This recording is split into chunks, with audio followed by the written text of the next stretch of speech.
नमस्कार, कहानी बैरल में आपका स्वागत है।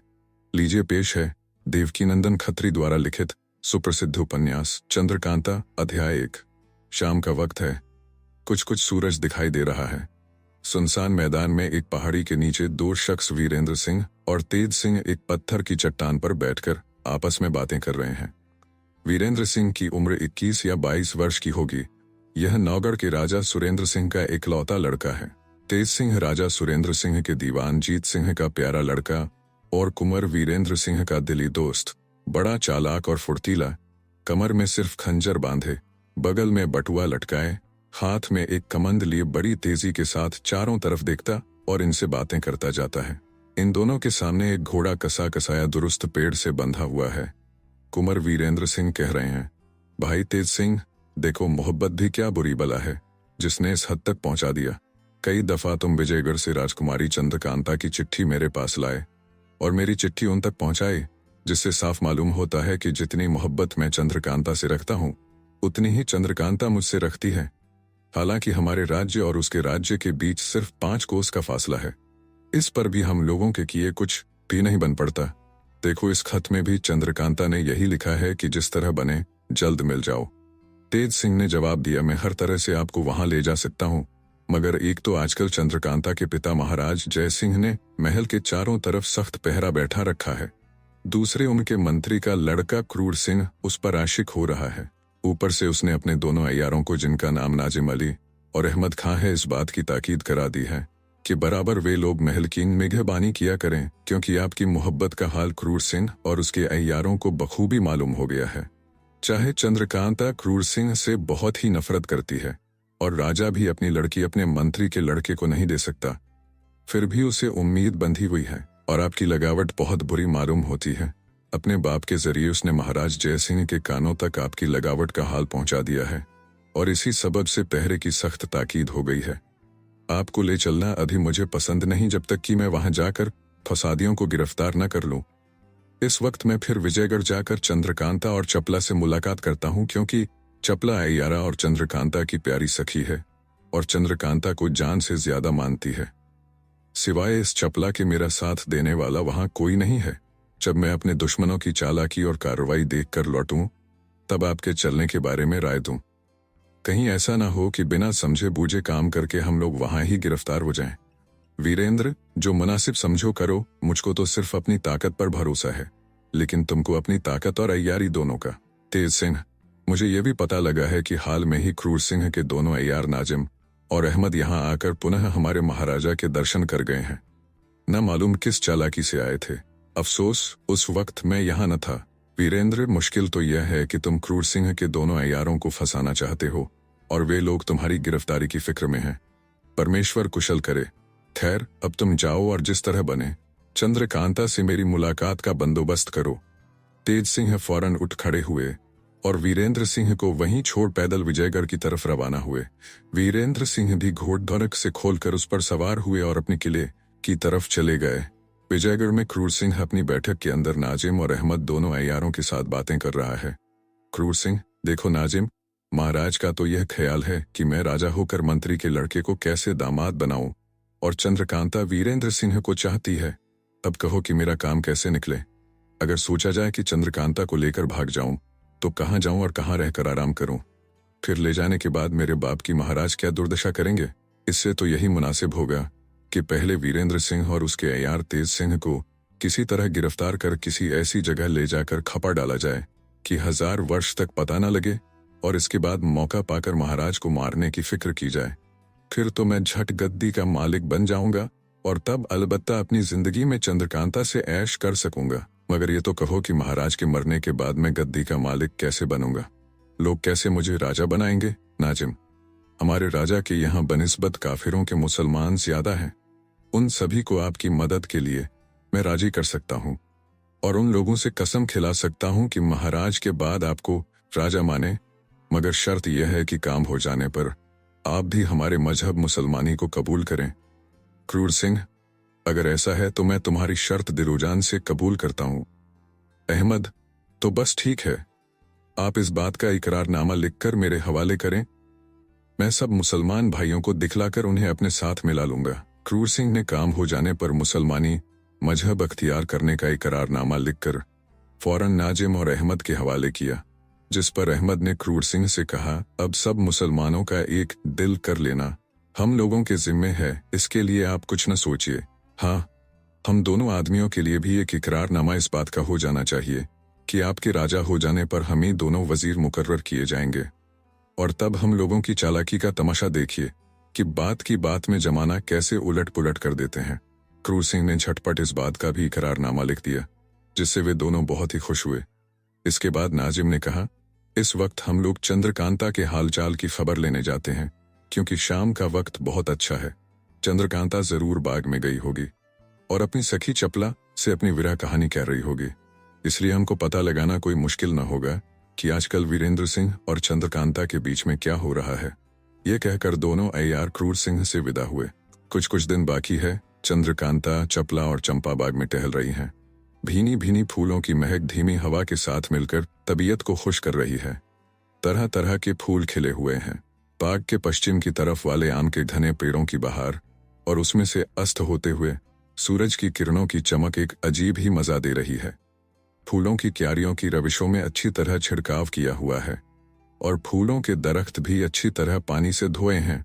कहीं गुलाब, कहीं जूही, कहीं बेला, कहीं मोतिये की क्यारियां अपना अपना मजा दे रही हैं। एक तरफ बाग से सटा हुआ ऊंचा महल और दूसरी तरफ सुंदर सुंदर बुर्जियां अपनी बहार दिखला रही हैं। चपला, जो चालाकी के फन में बड़ी तेज और चंद्रकांता की प्यारी सखी है, अपने चंचल हाव भाव के साथ चंद्रकांता को संग लिए चारों ओर घूमती और तारीफ करती हुई खुशबूदार फूलों को तोड़ तोड़ कर चंद्रकांता के हाथ में दे रही है। मगर चंद्रकांता को वीरेंद्र सिंह की जुदाई में ये सब बातें कम अच्छी मालूम होती हैं। उसे तो दिल बहलाने के लिए उसकी सखियां जबरदस्ती बाग में खींच लाई हैं। चंद्रकांता की सखी चंपा तो गुच्छा बनाने के लिए फूलों को तोड़ती हुई मालती लता के कुंज की तरफ चली गई, लेकिन चंद्रकांता और चपला धीरे धीरे टहलती हुई बीच के फव्वारे के पास जा निकली और उसकी चक्करदार टूटियों से निकलते हुए जल का तमाशा देखने लगी। चपला न मालूम चंपा किधर चली गई। चंद्रकांता कहीं इधर उधर घूमती होगी। चपला, 2 घड़ी से ज्यादा हो गया, तब से वह हम लोगों के साथ नहीं है। चंद्रकांता, देखो वह आ रही है। चपला, इस वक्त तो उसकी चाल में फर्क मालूम होता है। इतने में चंपा ने आकर फूलों का एक गुच्छा चंद्रकांता के हाथ में दिया और कहा, देखिए यह कैसा अच्छा गुच्छा बना लाई हूं। अगर इस वक्त कुंवर वीरेंद्र सिंह होते तो इसको देख मेरी कारीगरी की तारीफ करते और मुझको कुछ इनाम भी देते। वीरेंद्र सिंह का नाम सुनते ही एकाएक चंद्रकांता का अजब हाल हो गया। भूली हुई बात फिर याद आ गई। कमल मुख मुरझा गया। ऊंची ऊंची सांसें लेने लगी। आंखों से आंसू टपकने लगे। धीरे धीरे कहने लगी, न मालूम विधाता ने मेरे भाग्य में क्या लिखा है, न मालूम मैंने उस जन्म में कौन से ऐसे पाप किए हैं जिनके बदले यह दुख भोगना पड़ रहा है। देखो, पिता को क्या धुन समाई है। कहते हैं कि चंद्रकांता को कुंवारी ही रखूंगा। हाय, वीरेंद्र के पिता ने शादी करने के लिए कैसी कैसी खुशामदें की, मगर दुष्ट क्रूर के बाप कुप्त सिंह ने उसको ऐसा कुछ बस में कर रखा है कि कोई काम नहीं होने देता और उधर कमबख्त क्रूर अपनी ही लसी लगाना चाहता है। एकाएक चपला ने चंद्रकांता का हाथ पकड़कर जोर से दबाया, मानो चुप रहने के लिए इशारा किया। चपला के इशारे को समझकर चंद्रकांता चुप हो गई और चपला का हाथ पकड़कर फिर बाग में टहलने लगी, मगर अपना रूमाल उसी जगह जानबूझकर गिराती गई। थोड़ी दूर आगे बढ़कर उसने चंपा से कहा, सखी देख तो, फव्वारे के पास कहीं मेरा रूमाल गिर पड़ा है। चंपा रूमाल लेने फव्वारे की तरफ चली गई। तब चंद्रकांता ने चपला से पूछा, सखी तूने बोलते समय मुझे एकाएक क्यों रोका? चपला ने कहा, मेरी प्यारी सखी, मुझको चंपा पर शुबहा हो गया है। उसकी बातों और चितवनों से मालूम होता है कि वह असली चंपा नहीं है। इतने में चंपा ने रूमाल लाकर चपला के हाथ में दिया। चपला ने चंपा से पूछा, सखी कल रात को मैंने तुझको जो कहा था सो तूने किया? चंपा बोली, नहीं, मैं तो भूल गई। तब चपला ने कहा, भला वह बात तो याद है या वो भी भूल गई? चंपा बोली, बात तो याद है। तब फिर चपला ने कहा, भला दोहरा के मुझसे कहे तो सही, तब मैं जानूं कि तुझे याद है। इस बात का जवाब न देकर चंपा ने दूसरी बात छेड़ दी, जिससे शक की जगह यकीन हो गया कि यह चंपा नहीं है।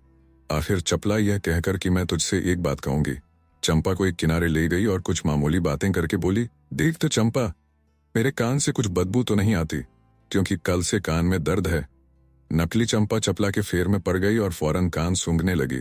चपला ने चालाकी से बेहोशी की बुकनी कान में रखकर नकली चंपा को सूंघा दी, जिसके सूंघते ही चंपा बेहोश होकर गिर पड़ी। चपला ने चंद्रकांता को पुकार कर कहा, आओ सखी, अपनी चंपा का हाल देखो। चंद्रकांता ने पास आकर चंपा को बेहोश पड़ी हुई देख चपला से कहा, सखी, कहीं ऐसा न हो कि तुम्हारा ख्याल धोखा ही निकले और पीछे चंपा से शर्माना पड़े। नहीं, ऐसा न होगा, कहकर चपला चंपा को पीठ पर लाद फव्वारे के पास ले गई और चंद्रकांता से बोली, तुम फव्वारे से चुल्लू भर भर पानी इसके मुंह पर डालो, मैं धोती हूँ। चंद्रकांता ने ऐसा ही किया और चपला खूब रगड़ रगड़ कर उसका मुंह धोने लगी। थोड़ी देर में चंपा की सूरत बदल गई और साफ नाजिम की सूरत निकल आई। देखते ही चंद्रकांता का चेहरा गुस्से से लाल हो गया और वह बोली, सखी, इसने तो बड़ी बेअदबी की, देखो तो अब मैं क्या करती हूँ। कहकर चपला नाजिम को फिर पीठ पर लाद बाग के एक कोने में ले गई, जहां बुर्ज के नीचे एक छोटा सा तहखाना था। उसके अंदर बेहोश नाजिम को ले जाकर लिटा दिया और अपने अयारी के बटुए में से मोमबत्ती निकालकर जलाई। एक रस्सी से नाजिम के पैर और दोनों हाथ पीठ की तरफ खूब कसकर बांधे और डिबिया से लखलखा निकालकर उसको सूंघाया, जिससे नाजिम ने एक छींक मारी और होश में आकर अपने को कैद और बेबस देखा। चपला कूड़ा लेकर खड़ी हो गई और मारना शुरू किया, माफ करो, मुझसे बड़ा कसूर हुआ, अब मैं ऐसा कभी न करूंगा, बल्कि इस काम का नाम भी न लूंगा, इत्यादि कहकर नाजिम चिल्लाने और रोने लगा।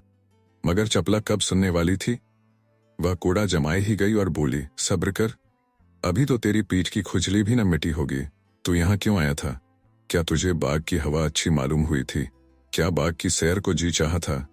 क्या तू नहीं जानता था कि चपला भी यहाँ होगी? हरामजादे के बच्चे, बेईमान, अपने बाप के कहने से तूने यह काम किया। देख, मैं उसकी भी तबीयत खुश कर देती हूँ। यह कहकर फिर मारना शुरू किया और पूछा, सच बता, तू कैसे यहाँ आया और चंपा कहाँ गई? मार के खौफ से नाजिम को असल हाल कहना ही पड़ा। वह बोला, चंपा को मैंने ही बेहोश किया था, बेहोशी की दवा छिड़ककर फूलों का गुच्छा उसके रास्ते में रख दिया, जिसको सूंघ कर वह बेहोश हो गई। तब मैंने उसे मालती लता के कुंज में डाल दिया और उसकी सूरत बना उसके कपड़े पहन तुम्हारी तरफ चला आया। लो, मैंने सब हाल कह दिया, अब तो छोड़ दो। चपला ने कहा, ठहर, छोड़ती हूँ, मगर फिर भी 10-5 कूड़े और जमा ही दिए, यहाँ तक कि नाजिम बिलबिला उठा। तब चपला ने चंद्रकांता से कहा, सखी, तुम इसकी निगहबानी करो, मैं चंपा को ढूंढ कर लाती हूँ, कहीं वह पाजी झूठ न कहता हो। चंपा को खोजती हुई चपला मालती लता के पास पहुंची और बत्ती जलाकर ढूंढने लगी। देखा कि सचमुच चंपा एक झाड़ी में बेहोश पड़ी है और बदन पर उसके एक लत्ता भी नहीं है। चपला उसे लखलखा सूंघा कर होश में लाई और पूछा, क्यों, मिजाज कैसा है, खा गई न धोखा? चंपा ने कहा, मुझको क्या मालूम था कि इस समय यहाँ यारी होगी। इस जगह फूलों का एक गुच्छा पड़ा था, जिसको उठाकर सूंघते ही मैं बेहोश हो गई। फिर न मालूम क्या हुआ, हाय हाय, न जाने किसने मुझे बेहोश किया। मेरे कपड़े भी उतार लिए, बड़ी लागत के कपड़े थे। वहां पर नाजिम के कपड़े पड़े हुए थे, जिनमें से 2 एक लेकर चपला ने चंपा का बदन ढका और तब यह कहकर कि मेरे साथ आ, मैं उसे दिखलाऊं जिसने तेरी ये हालत की, चंपा को साथ ले। उस जगह आई जहां चंद्रकांता और नाजिम थे। नाजिम की तरफ इशारा करके चपला ने कहा, देख, इसी ने तेरे साथ यह भलाई की थी। चंपा को नाजिम की सूरत देखते ही बड़ा क्रोध आया और वह चपला से बोली, बहन, अगर इजाजत हो तो मैं भी 2-4 कोड़े लगाकर अपना गुस्सा निकाल लूं। चपला ने कहा, हाँ हाँ, जितना जी चाहे, इस मुए को जूतियां लगाओ। बस फिर क्या था, चंपा ने मनमाने कोड़े नाजिम को लगाए, यहाँ तक कि नाजिम घबरा उठा और जी में कहने लगा, खुदा क्रूर सिंह को गारत करे, जिसकी बदौलत मेरी यह हालत हुई। आखिरकार नाजिम को उसी कैद खाने में कैद कर तीनों महल की तरफ रवाना हुई। ये छोटा सा बाग जिसमें ऊपर लिखी बातें हुई, महल के संग सटा हुआ उसके पिछवाड़े की तरफ पड़ता था और खासकर चंद्रकांता के टहलने और हवा खाने के लिए ही बनवाया गया था। इसके चारों तरफ मुसलमानों का पहरा होने के सबब से ही अहमद और नाजिम को अपना काम करने का मौका मिल गया था। तेज सिंह वीरेंद्र सिंह से रुखसत होकर विजयगढ़ पहुंचेगा और चंद्रकांता से मिलने की कोशिश करने लगे, मगर कोई तरकीब न बैठी, क्योंकि पहरे वाले बड़ी होशियारी से पहरा दे रहे थे। आखिर सोचने लगे कि क्या करना चाहिए। रात चांदनी है, अगर अंधेरी रात होती तो कमंद लगाकर ही महल के ऊपर जाने की कोशिश की जाती। आखिर तेज सिंह एकांत में गए और वहां अपनी सूरत एक चौबदार की सी बना महल की ड्योढ़ी पर पहुंचेगा। देखा कि बहुत से चौबदार और प्यादे बैठे पहरा दे रहे हैं। एक चौबदार से बोले, यार, हम भी महाराज के नौकर हैं। आज 4 महीने से महाराज हमको अपनी अर्दली में नौकर रखा है। इस वक्त छुट्टी थी, चांदनी रात का मजा देखते टहलते इस तरफ आ निकले। तुम लोगों को तंबाकू पीते देख जी मैं आया कि चलो 2 फूंक हम भी लगा लें। अफीम खाने वालों को तंबाकू की महक जैसी मालूम होती है, आप लोग भी जानते ही होंगे। हाँ हाँ आइए बैठिए, तंबाकू पीजिए, कहकर चौबदार और प्यादों ने हुक्का तेज सिंह के आगे रखा।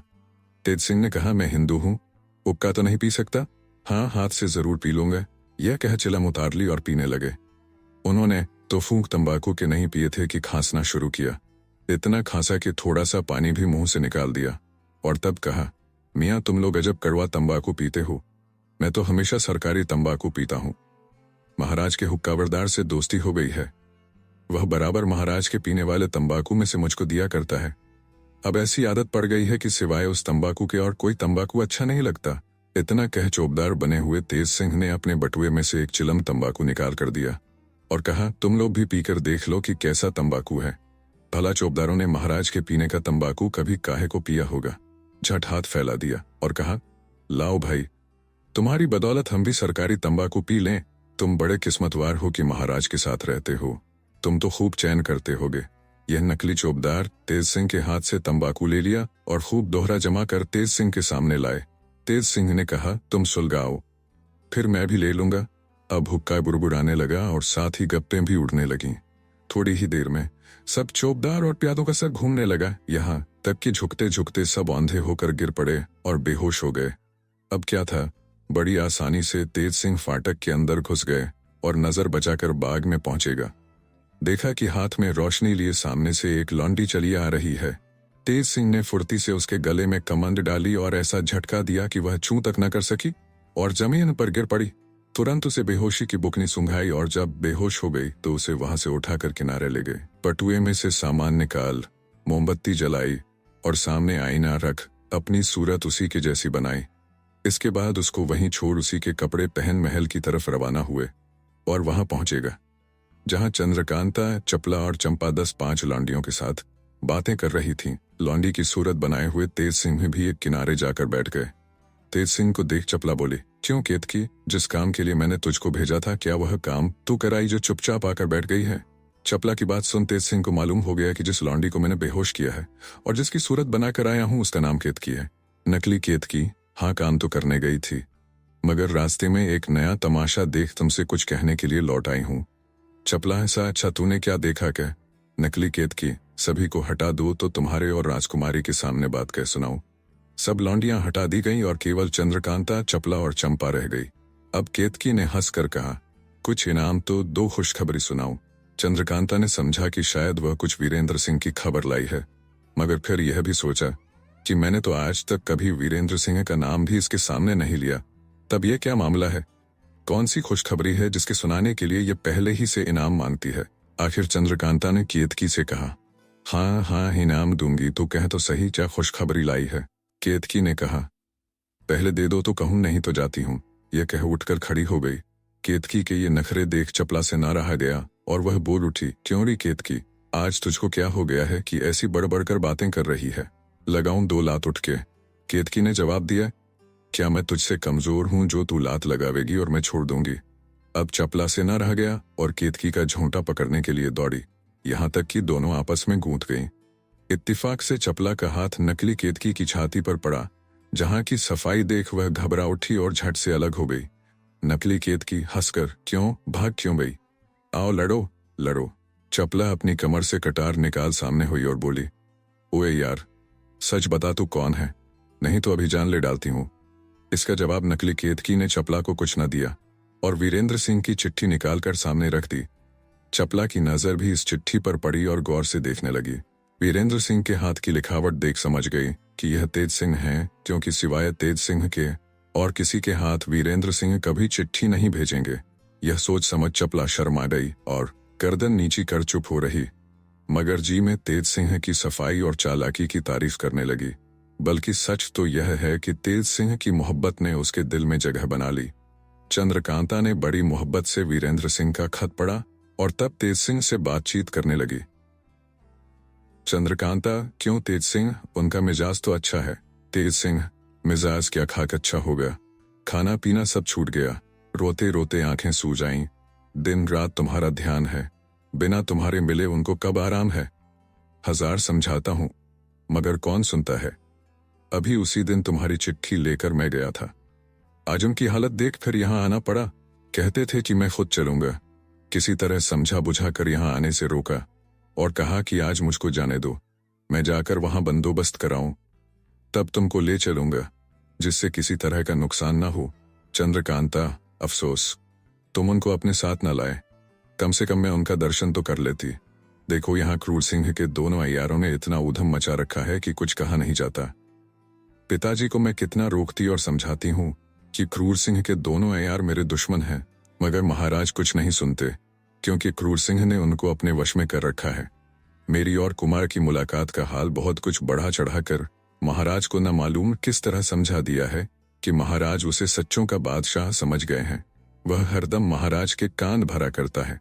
अब वे मेरी कुछ भी नहीं सुनते। हाँ, आज बहुत कुछ कहने का मौका मिला है, क्योंकि आज मेरी प्यारी सखी चपला ने नाजिम को इस पिछवाड़े वाले बाग में गिरफ्तार कर लिया है। कल महाराज के सामने उसको ले जाकर तब कहूंगी कि आप अपने क्रूर सिंह की सच्चाई को देखिए। अगर मेरे पहरे पर मुकर्रर किया ही था तो बाग के अंदर जाने की इजाजत किसने दी थी। ये कहकर चंद्रकांता ने नाजिम के गिरफ्तार होने और बाग के तहखाने में कैद करने का सारा हाल तेज सिंह से कह सुनाया। तेज सिंह चपला की चालाकी सुनकर हैरान हो गए और मन ही मन उसको प्यार करने लगे। पर कुछ सोचने के बाद बोले, चपला ने चालाकी तो खूब की मगर धोखा खा गई। ये सुन चपला हैरान हो गई। हाय राम, मैंने क्या धोखा खाया? पर कुछ समझ में नहीं आया। आखिर न रहा गया, तेज सिंह से पूछा, जल्दी बताओ, मैंने क्या धोखा खाया? तेज सिंह ने कहा, क्या तुम इस बात को नहीं जानती थी कि नाजिम बाग में पहुंचा तो अहमद भी जरूर आया होगा? फिर बाग ही में नाजिम को क्यों छोड़ दिया? तुमको मुनासिब था कि जब उसको गिरफ्तार किया ही था तो महल में लाकर कैद करती या उसी वक्त महाराज के पास भिजवा देती। अब जरूर अहमद नाजिम को छुड़ा ले गया होगा। इतनी बात सुनते ही चपला के होश उड़ गए और बहुत शर्मिंदा होकर बोली, सच है, बड़ी भारी गलती हुई। इसका किसी ने ख्याल न किया। तेज सिंह, और कोई क्यों ख्याल करता? तुम तो चालाक बनती हो, अय्यारा कहलाती हो। इसका ख्याल तुमको होना चाहिए कि दूसरों को। खैर, जाके देखो वह है या नहीं। चपला दौड़ी हुई बाग की तरफ गई। तहखाने के पास जाते ही देखा कि दरवाजा खुला पड़ा है। बस फिर क्या था, यकीन हो गया कि नाजिम को अहमद छुड़ा ले गया। तहखाने के अंदर जाकर देखा तो खाली पड़ा हुआ था। अपनी बेवकूफी पर अफसोस करती हुई लौट आई और बोली, क्या कहूं, सचमुच अहमद नाजिम को छुड़ा ले गया। अब तेज सिंह ने छेड़ना शुरू किया। बड़ी ऐ बनती थी, कहती थी हम चालाक हैं, होशियार हैं, ये हैं वो हैं, बस एक अदने अय्यार ने नाकों में दम कर डाला। चपला झुंझला उठी और चिढ़कर बोली, चपला नाम नहीं जो अब की बार दोनों को गिरफ्तार कर इसी कमरे में लाकर बेहिसाब जूतियां न लगाऊं। तेज सिंह ने कहा, बस तुम्हारी कारीगिरी देखी गई। अब देखो मैं कैसे एक एक को गिरफ्तार कर अपने शहर में ले जाकर कैद करता हूँ। इसके बाद तेज सिंह ने अपने आने का पूरा हाल चंद्रकांता और चपला से कह सुनाया और यह भी बतला दिया कि फलां जगह पर मैं केतकी को बेहोश करके डाल आया हूँ। तुम जाकर उसे उठा लाना। उसके कपड़े मैं न दूंगा, क्योंकि इसी सूरत से बाहर चला जाता हूँ। देखो, सिवाय तुम तीनों को यह हाल और किसी को न मालूम हो, नहीं तो सब काम बिगड़ जाएगा। चंद्रकांता ने तेज सिंह से ताकीद की, दूसरे तीसरे दिन तुम जरूर यहाँ आया करो। तुम्हारे आने से हिम्मत बनी रहती है। बहुत अच्छा, मैं ऐसा ही करूंगा, कहकर तेज सिंह चलने को तैयार हुए। चंद्रकांता उन्हें जाते देख रोकर बोली, क्यों तेज सिंह, क्या मेरी किस्मत में कुमार की मुलाकात नहीं बदी है? इतना कहते ही गला भर आया और वह फूट फूट कर रोने लगी। तेज सिंह ने भी बहुत समझाया और कहा कि देखो, यह सब बखेरा इसी वास्ते किया जा रहा है जिससे तुम्हारी उनसे हमेशा के लिए मुलाकात हो। अगर तुम ही घबरा जाओगी तो कैसे काम चलेगा? बहुत अच्छी तरह समझा बुझाकर चंद्रकांता को चुप कराया। तब वहां से रवाना हो केतकी की सूरत में दरवाजे पर आए। देखा तो दो चार प्यादे होश में आए हैं, बाकी चित्त पड़े हैं। कोई औंधा पड़ा है, कोई उठा तो है मगर फिर झुका ही जाता है। नकली केतकी ने डपट कर दरबानों से कहा, तुम लोग पहरा देते हो या जमीन सूंघते हो? इतनी अफीम क्यों खाते हो कि आंखें नहीं खुलती? और सोते हो तो मुर्दों से बाजी लगाकर। देखो, मैं बड़ी रानी से कहकर तुम्हारी क्या दशा कराती हूँ। जो चौबदार होश में आ चुके थे केतकी की बात सुनकर सन्न हो गए और लगे खुशामद करने। देखो केतकी, माफ करो, आज एक नालायक सरकारी चौबदार ने आकर धोखा देकर ऐसा जहरीला तंबाकू पिला दिया कि हम लोगों की यह हालत हो गई। उस पाजी ने तो जान से मारना चाहा था, अल्लाह ने बचा दिया, नहीं तो मारने में क्या कसर छोड़ी थी। देखो, रोज तो ऐसा नहीं होता था, आज धोखा खा गए। हम हाथ जोड़ते हैं, अब कभी ऐसा देखो तो जो चाहे सजा देना। नकली केतकी ने कहा, अच्छा आज तो छोड़ देती हूं, मगर खबरदार जो फिर कभी ऐसा हुआ। यह कहते हुए तेज सिंह बाहर निकल गए। डर के मारे किसी ने यह भी न पूछा कि केतकी तू कहाँ जा रही। अहमद ने, जो बाग के पेड़ पर बैठा हुआ था, जब देखा कि चपला ने नाजिम को गिरफ्तार कर लिया और महल में चली गई, तो सोचने लगा कि चंद्रकांता, चपला और चंपा बस यही तीनों महल में गई हैं। नाजिम इन सभी के साथ नहीं गया तो जरूर वह इस बगीचे में ही कहीं कैद होगा। यह सोच वह पेड़ से उतर इधर उधर ढूंढने लगा। जब उस तहखाने के पास पहुंचा जिसमें नाजिम कैद था, तो भीतर से चिल्लाने की आवाज आई, जिसे सुन उसने पहचान लिया कि नाजिम की आवाज है। तहखाने के किवाड़ खोल अंदर गया। नाजिम को बंधा पा झट से उसकी रस्सी खोली और तहखाने के बाहर आकर बोला, चलो जल्दी इस बगीचे के बाहर हो जाएं। तब सब हाल सुने कि क्या हुआ। नाजिम और अहमद बगीचे के बाहर आए और चलते चलते आपस में बातचीत करने लगे। नाजिम ने चपला के हाथ फंस जाने और कोड़ा खाने का पूरा हाल कहा। अहमद, भाई नाजिम, जब तक पहले चपला को हम लोग न पकड़ लेंगे तब तक कोई काम न होगा, क्योंकि चपला बड़ी चालाक है और धीरे धीरे चंपा को भी तेज कर रही है। अगर वह गिरफ्तार न की जाएगी तो थोड़े ही दिनों में एक की दो हो जाएगी। चंपा भी इस काम में तेज होकर चपला का साथ देने लायक हो जाएगी। नाजिम, ठीक है, खैर आज तो कोई काम नहीं हो सकता, मुश्किल से जान बची है। हाँ, कल पहले यही काम करना है, यानी जिस तरह से हो चपला को पकड़ना और ऐसी जगह छिपाना है कि जहां पता न लगे और अपने ऊपर किसी को शक भी ना हो। ये दोनों आपस में धीरे धीरे बातें करते चले जा रहे थे। थोड़ी देर में जब महल के अगले दरवाजे के पास पहुंचे तो देखा कि केतकी, जो कुमारी चंद्रकांता की लौंडी है, सामने से चली आ रही है। तेज सिंह ने भी, जो केतकी के वेश में चले आ रहे थे, नाजिम और अहमद को देखते ही पहचान लिया और सोचने लगे कि भले मौके पर ये दोनों मिल गए हैं और अपनी भी सूरत अच्छी है, इस समय इन दोनों से कुछ खेल करना चाहिए और बन पड़े तो दोनों नहीं, एक को तो जरूर ही पकड़ना चाहिए। तेज सिंह जानबूझकर इन दोनों के पास से होकर निकले। नाजिम और अहमद भी यह सोचकर उसके पीछे हो लिए कि देखें कहाँ जाती है नकली केतकी। तेज सिंह ने मुड़कर देखा और कहा, तुम लोग मेरे पीछे पीछे क्यों चले आ रहे हो? जिस काम पर मुकर्रर हो उस काम को करो। अहमद ने कहा, किस काम पर मुकर्रर हैं और क्या करें? तुम क्या जानती हो? केतकी ने कहा, मैं सब जानती हूँ। तुम वही काम करो जिसमें चपला के हाथ की जूतियां नसीब हों। जिस जगह तुम्हारी मददगार एक लौंडी तक नहीं है, वहां तुम्हारे किए क्या होगा? नाजिम और अहमद केतकी की बात सुनकर दंग रह गए और सोचने लगे कि यह तो बड़ी चालाक मालूम होती है। अगर हम लोगों के मेल में आ जाए तो बड़ा काम निकले। इसकी बातों से मालूम भी होता है कि कुछ लालच देने पर हम लोगों का साथ देगी। नाजिम ने कहा, सुनो केतकी, हम लोगों का तो काम ही चालाकी करने का है। हम लोग अगर पकड़े जाने और मरने मारने से डरें तो कभी काम न चले। इसी की बदौलत खाते हैं। बात की बात में हजारों रुपए इनाम मिलते हैं। खुदा की मेहरबानी से तुम्हारे जैसे मददगार भी मिल जाते हैं, जैसे आज तुम मिल गईं।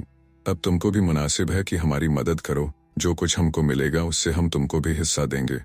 केतकी ने कहा, सुनो जी, मैं उम्मीद के ऊपर जान देने वाली नहीं हूँ, वे कोई दूसरे होंगे।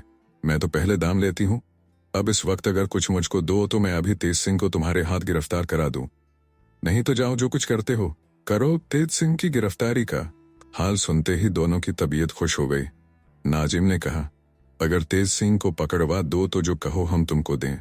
केतकी, 1000 रुपए से कम मैं हरगिज न लूंगी। अगर मंजूर हो तो लाओ रुपए, मेरे सामने रखो।